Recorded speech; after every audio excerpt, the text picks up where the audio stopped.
Assalamualaikum warahmatullahi wabarakatuh. Kembali lagi kita ketemu di praktikum pemrograman web, pertemuan ke-6 ya teman-teman. Untuk memulai praktikum pada hari ini, mari kita ucapkan basmalah terlebih dahulu. Bismillahirrahmanirrahim. Untuk pertemuan 6 kali ini kita akan bahas materi tentang JavaScript, dan JavaScript ini nantinya akan dibagi menjadi 2 bagian. Mungkin akan dipelajari pada pertemuan ini dan pertemuan selanjutnya teman-teman. Langsung aja. Apa sih itu JavaScript? JavaScript itu merupakan bahasa scripting, bisa disebut seperti itu, yang sering digunakan untuk membuat atau mengembangkan sebuah website. Dan biasanya JavaScript ini dihubungkan dengan HTML dan juga CSS. Dan untuk sejarah JavaScript itu tersendiri, teman-teman bisa baca di modul dari diperkenalkan pertama kali pada tahun berapa dan ditemukan oleh siapa. Teman-teman bisa baca di modul untuk sejarahnya. Dan di sini kita langsung saja dari bagaimana sih sintaks JavaScript itu. Jadi JavaScript itu ditulis di dalam tag bernama script, atau diantara tag script seperti tampilan di sini ya teman-teman. Dan cara penulisan JavaScript itu ada 2, yaitu internal dan juga eksternal. Dan untuk penulisan secara internal itu berada di dalam satu file HTML. Misal di sini kita membuat sintaks HTML-nya seperti biasa. Lalu untuk JavaScript yang internal ini kita letakkan di antara tag body atau di dalam tag body seperti ini teman-teman. Jadi kita buat tag script, lalu di dalamnya ada script untuk JavaScript-nya. Dan di sini itu adalah perintah untuk menampilkan sebuah kalimat atau mengoutputkan sebuah kalimat atau apa nanti, bisa angka kalimat atau pemrosesan yang lain. Dan kita coba lihat di browser, dan hasilnya seperti ini, menampilkan sebuah kalimat yang telah diperintahkan. Lalu untuk yang eksternal, jadi yang eksternal kita membuat 2 file. Yang satu itu adalah file HTML dan yang kedua itu adalah file JavaScript tersendiri. Dan untuk penulisannya yaitu pertama HTML seperti biasa, lalu sama di dalam tag body kita tulis script, dan di dalam tag script ini kita tuliskan source, nama file dari JavaScript yang kita akan buat. Dan misalkan file JavaScript yang teman-teman buat itu berada di dalam folder yang lain, berarti di sini dituliskan nama foldernya sebelumnya. Nama foldernya apa? Folder. Seperti itu. Karena ini saya menempatkan pada satu folder, jadi langsung saja nama filenya. Dan di file CS-nya itu atau JavaScript-nya itu saya menuliskan seperti ini. Dan coba kita lihat di browser, dan hasilnya sama aja menampilkan sebuah kalimat seperti itu.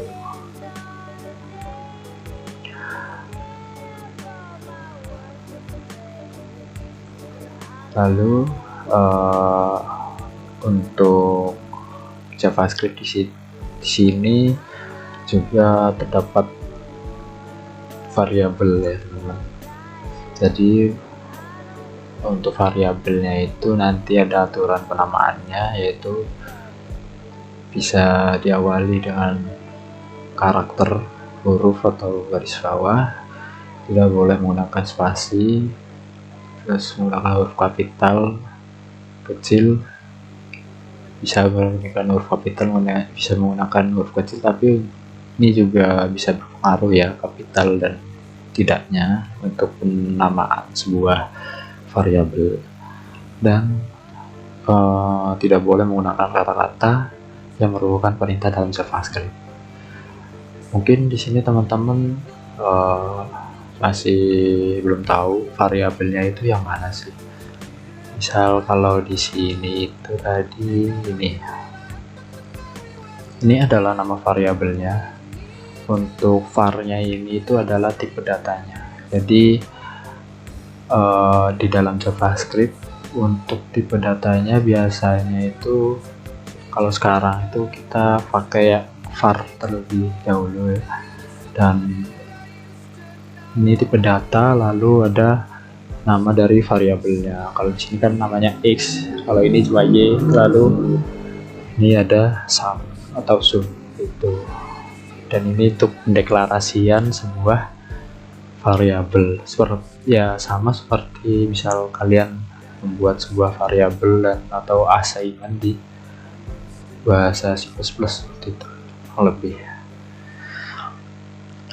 Lalu di JavaScript ini ada sebuah operator, yaitu ada operator numerik ya seperti angka tadi, lalu ada string, bisa mendeskripsikan sebuah variabel string, atau nanti bisa boolean, dan juga null atau sebuah variabel yang tidak diinisialisasi. Lalu langsung ke langkah praktikumnya ya. Jadi coba teman-teman membuat sebuah program JavaScript dengan nama header.js seperti ini. Dan saya ini sudah membuat ya di header.js.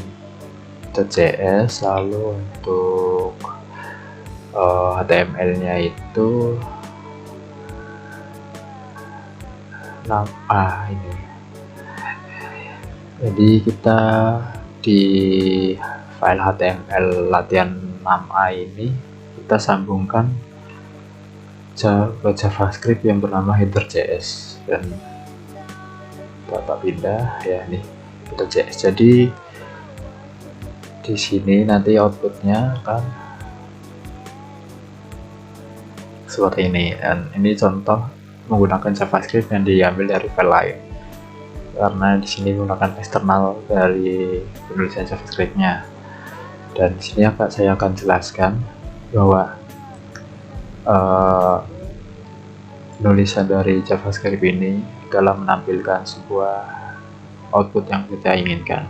Jadi di sini kenapa bisa ada tag-tag HTML-nya? Ya bisa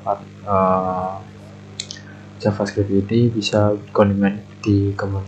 dikombinasikan dengan tag-tag HTML. Ya contohnya seperti ini. Bisa dibuat center, itu bisa di tengah, lalu ini ada H1, H2, H3 ya, teman-teman sudah mengetahuinya ya. Dan dokumen .writeLine ini yaitu untuk menampilkan sebuah output yang kita inginkan, ini output kalimat seperti itu ya, seperti itu teman-teman. Lalu untuk yang latihan 6b ini di sini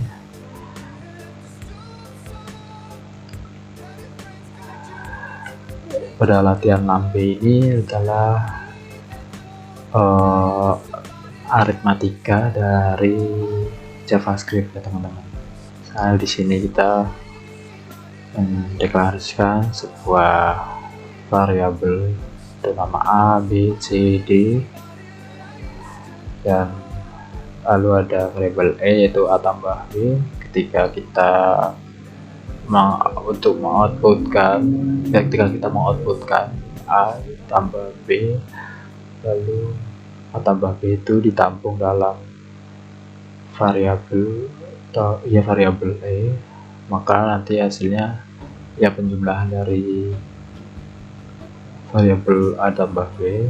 Lalu Nah, di sini teman-teman, kalau untuk di ini apa, di modul ini kan ada tanda petiknya teman-teman. Mana ya? Nah, di sini di var A itu ada tanda petiknya. Kalau misalkan ada tanda petiknya ini, itu dibacanya menjadi string ya teman-teman. Jadi bukan sebuah bilangan integer. Kalau misalkan dideklarasikan angkanya berada di antara tanda petik seperti ini. Misal kita coba ya. Di sini ada untuk yang tidak ada tanda petik dan ada tanda petik. Saya CD itu.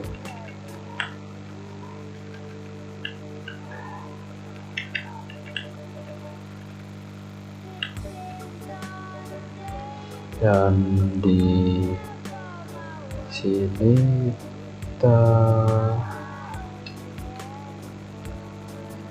C ditambah dengan D.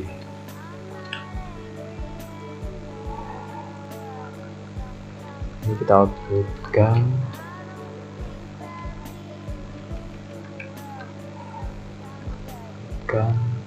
C tambah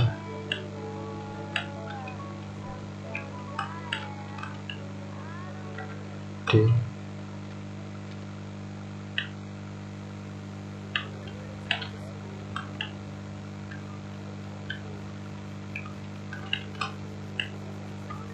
Ya, jadi untuk tanda plus di sini itu untuk menyambungkan antara string dan juga variabel yang sudah ada nilainya teman. Kalau misalkan di C++ itu biasanya tanda ini, tanda sikus seperti ini, dan untuk di JavaScript itu menggunakan tanda plus seperti ini ya.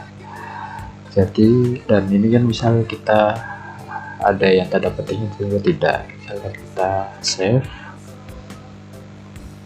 lalu kita coba lihat outputnya. Nah, untuk yang variabel A dan B ini kan berarti dia bertipe integer dengan A bernilai 100 dan B 200, dan ketika kita mendeklarasikan sebuah variabel bernama E yaitu A tambah B berarti 100 tambah 200 berarti hasilnya 300. Bentar ya.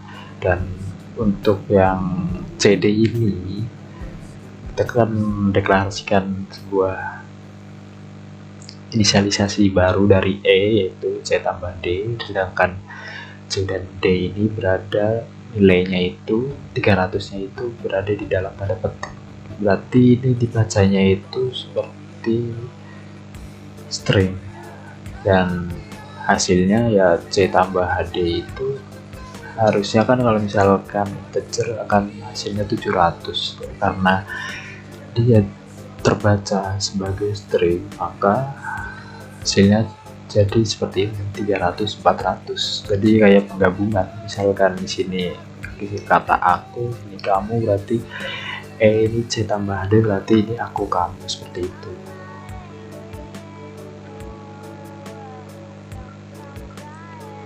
Lalu untuk latihan selanjutnya yaitu latihan 6C.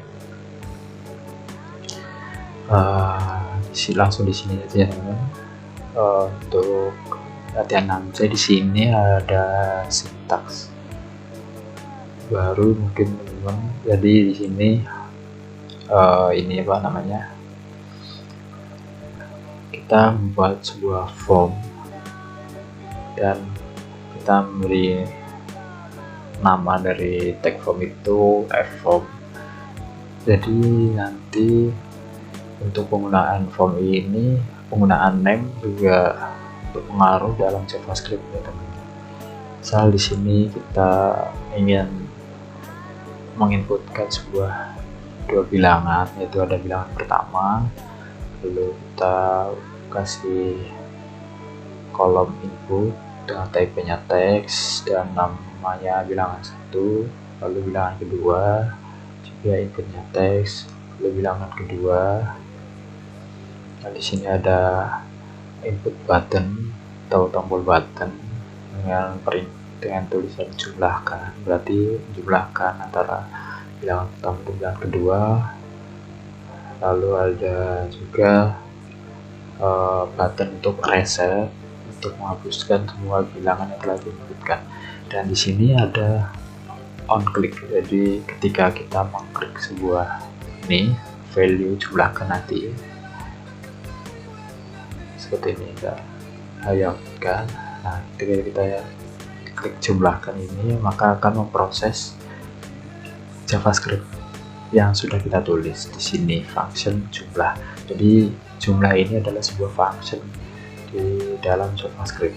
Nah, kita deklarasikan function jumlah, lalu kita tulis seperti ini. Lalu di sini ada kita deklarasikan sebuah variabel bernama bil1 atau bilang 1, tipe datanya var.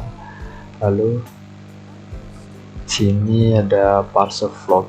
Jadi parser float ini adalah digunakan fungsi untuk jadi angkanya itu bisa koma-koma seperti itu, namanya float ya, seperti itu. Dan ada yang bilangan yang berkoma, lalu ada yang enggak, seperti integer 12 misalnya. Yang float itu ya misalnya 1,2 atau berapa seperti itu. Lalu di sini kita mengambil dokumen atau membaca dokumen, terus form itu ini nama dari formnya, kita ambil dari nama formnya, maksudnya kita mengambil data dari sebuah form yaitu namanya fform. Lalu karena ini bilangan mendeklarasikan sebuah bilangan pertama, berarti di sini langsung kita beritahu bahwa bilangan pertama ini ada di namanya bilangan pertama dan tampilkan sebuah nilainya berapa. Lalu di sini ada pengkondisian if isNaN. IsNaN itu adalah kita mengecek apakah ini sebuah bilangan atau sebuah string. Kalau misalkan ini adalah sebuah string, maka variabel bil1 ini akan dirubah jadi 0 karena ini kan untuk menjumlahkan artinya. Kalau misalkan ini bil1 ini dibaca di sini adalah sebuah bilangan integer, berarti tetap disimpan nilainya seperti itu. Lalu yang var bil2 itu juga sama. Di sini ada parser float untuk membaca sebuah angka yang tipenya float atau koma seperti itu, yang ada komanya, bukan sebuah bilangan cer utuh 1, 2, 3. Jadi bisa juga bilangan yang desimal. Lalu di sini kita baca dokumen dari form bernama fform, lalu kita ambil nilainya itu dari yang namanya inputan nama bilangan 2, lalu kita tampilkan namanya atau kita tampung, bukan namanya ya, kita tampung nilainya. Lalu kita dicek lagi di sini apakah dia seperti yang diinputkan itu adalah integer atau bukan. Lalu di sini ada alert. Alert ini nanti akan menampilkan sebuah seperti pop-up dan ada tulisan seperti ini, hasil jumlahan namanya hasil, atau menampilkan sebuah hasil dari penjumlahannya. Mungkin bisa dicoba di sini, misalkan kita 12 dan bilangan kedua juga 12, kita jumlahkan. Nah, akan muncul sebuah pop-up dan ini dibuat menggunakan sintaksnya seperti ini, alert hasil jumlahan. Ya, ada teks kalimatnya, ini hasil jumlahan, terus ada hasilnya itu berapa dari proses penjumlahannya. Nah, ini karena final pertama 12 dan kedua 12 berarti estimasinya 24 gitu. Oke. Dan misal yang desimal ya 10,5 dijumlahkan. Nah, jadi bisa dibaca ya untuk yang desimalnya juga.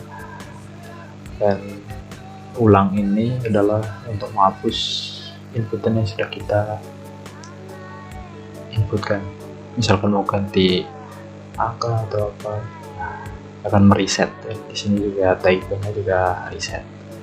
Dan yaitu cara kerjanya dari onClick ini akan membaca fungsi jumlah, yaitu yang disebut membaca JavaScript.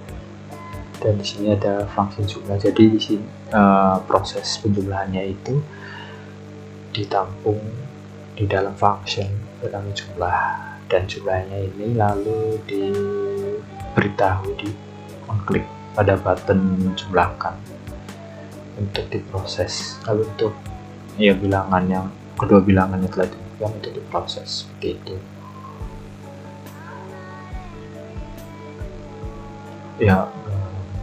Mungkin sekian untuk pertemuan atau pembelajaran praktikum kali ini.